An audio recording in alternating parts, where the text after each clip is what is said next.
mes recherches de mon analyse pour le travail. Et puis bon, on va parler par rapport à la thématique qu'on a traitée. Je voudrais d'abord, dans un premier temps, peut-être préciser un peu le cadre, on va dire, normatif dans lequel nous évoluons à ce jour, à savoir que le premier cas de celui qu'on appelait finalement le cas index apparu autour du 4 mars. Le 6 mars, ça a été annoncé lors d'une conférence de presse par le président, non pas le Premier ministre. Le 27 mars, l'Assemblée nationale a voté donc une loi d'habilitation permettant au gouvernement de légiférer par ordonnance pour une période de 6 mois. Mais cette loi d'habilitation a commencé à partir du 15 mars parce que depuis le 15 mars, un certain nombre de mesures avaient commencé à être prises dans le cadre justement de cette loi d'habilitation. En fait, le gouvernement avait commencé à prendre des mesures qui auraient dû obtenir l'aval de la loi d'habilitation. Et donc on a fait 3 mois d'état d'urgence du 8. Le texte a été pris en compte le 8, mais ça a commencé par le 1er avril. Il faut savoir que l'état d'urgence a duré en réalité que 3 mois.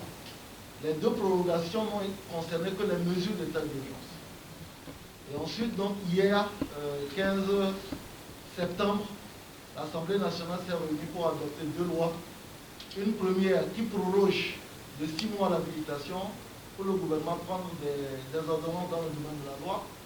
Et une deuxième loi qui permet maintenant, cette fois-ci, de proroger de 6 mois l'état d'urgence, à savoir que selon le 3e alinéa de l'article 94 de la Constitution, seule l'Assemblée nationale habilitée à prolonger l'état d'urgence qui, dans la nouvelle Constitution, est de 3 mois maximum. Donc j'aimerais quand même préciser le cadre légal dans lequel nous sommes aujourd'hui. Donc nous avons entamé une période de 6 mois en ce qui concerne l'Assemblée de loi d'habilitation et le gouvernement peut mettre, il n'est pas obligé de prendre les 6 mois pour faire l'état d'urgence. Si par exemple tout le vaccin demain on oublie l'état d'urgence, mais ils peuvent aller jusqu'à 6 mois d'état d'urgence. Ceci étant, partant du principe que l'état d'urgence est une mesure d'exception. Une mesure d'exception au même titre que l'état de siège, c'est une mesure qui permet au gouvernement à restreindre certaines libertés qui autrement seraient donc des violations de notre constitution et des lois. Donc, partant de cela, il faut aussi comprendre qu'un certain nombre de situations ont fait que le droit du travail, ou bien alors le droit au travail, comme vous le voulez, de beaucoup de personnes ont été affectées dans certains domaines particuliers. Le domaine de transport, puisque assez rapidement, c'est les transports, la fermeture des frontières terrestres et aériennes ont sérieusement affecté le travail des spécialistes de ces métiers, de ces domaines-là. Et quand on parle de transport, on parle automatiquement de hôtellerie. Donc, dans le domaine de l'hôtellerie aussi, il y a eu énormément d'hôtels qui ont été affectés par le corona. Et maintenant, après, en fait, c'est comme des vases communicants ou bien ça fait tâche d'huile. Une fois que vous prenez un domaine, vous voyez un second domaine. Aujourd'hui, hier j'en parlerai, mais je reviendrai là-dessus sur la mesure, le domaine de l'enseignement. Parce que l'école a été suspendue depuis le 20 mars 2020. Donc depuis ce moment-là, bon, il est évident qu'il y a plusieurs catégories au niveau de l'enseignement. Les gens qui sont dans la fonction publique n'ont pas de problème, mais ceux qui sont dans le secteur privé, qui sont payés à la tâche plus ou moins, sont affectés depuis ce moment-là par les mesures prises. Et après, quand vous quittez le domaine de l'enseignement, vous avez toutes les PME, le modérateur l'a dit, moi-même je suis président de site directeur de société, j'ai dû assez rapidement dégraisser un peu une partie de mon effectif, parce que quand vous ne faites pas d'affaires, quand vous n'avez pas d'activité, vous êtes obligé, bien entendu, d'utiliser aussi tous les canevas qui sont permis par le Code du travail pour faire d'abord dans un premier temps un chômage technique, après un chômage économique éventuellement, et ainsi de suite.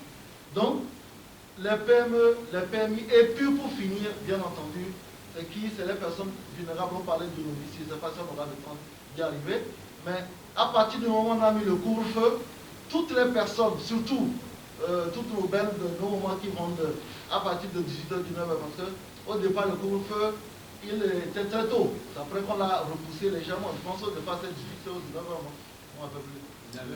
19h. Donc déjà à 19h, il fallait fermer boutique.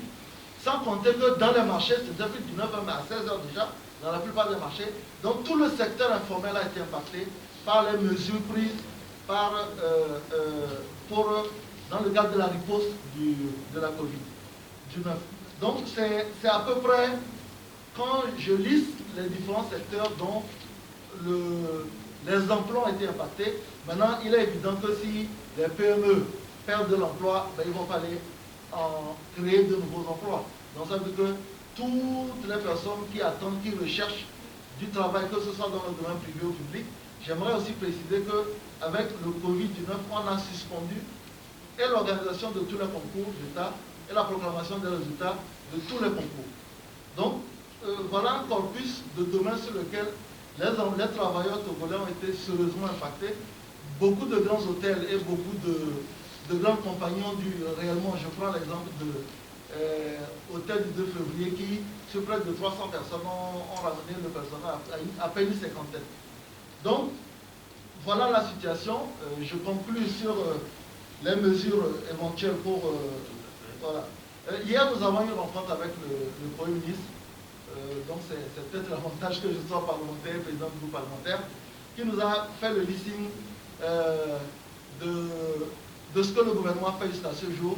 Je n'ai pas le temps de parler des insuffisances et suffisances du système. Mais ce qu'il y a, c'est qu'il y a un certain nombre de domaines sur lesquels on n'a pas encore de réponse assez claire. La rentrée, est-ce qu'elle aura lieu? Parce que la rentrée concerne surtout les gens du secteur privé. Ensuite, les entreprises, les PME, PMI, on a dit qu'on a fait un certain nombre d'allègements fiscaux, mais les tensions de trésorerie aujourd'hui font que, tant qu'on ne règle pas les tensions de trésorerie, les entreprises ne peuvent pas d'abord amener le personnel et éventuellement envisager de faire chose, de recruter. Pour terminer, là je réduis peut-être, je répondrai aux questions, les frontières terrestres. Moi personnellement, je trouve que c'est discriminatoire que des gens, si vous êtes au Ghana, vous avez l'argent du billet d'avion, vous pouvez rentrer au Togo, mais si vous n'en avez pas, vous êtes bloqué au Ghana. Donc les frontières terrestres, c'est une question qui a été posée, d'autant plus que la fermeture des frontières fait prospérer les passeurs. Aujourd'hui, nos frontières sont peureuses, donc ça fait une économie illégale et latérale, sans compter que beaucoup de choses, de trafic peut se faire à partir du moment où aujourd'hui quasiment tout le monde passe par ces voies illégales. Voilà, donc je résume parce que je n'ai pas beaucoup de temps, mais je répondrai sans aucun doute à des questions qui se présentent. Nous disons merci.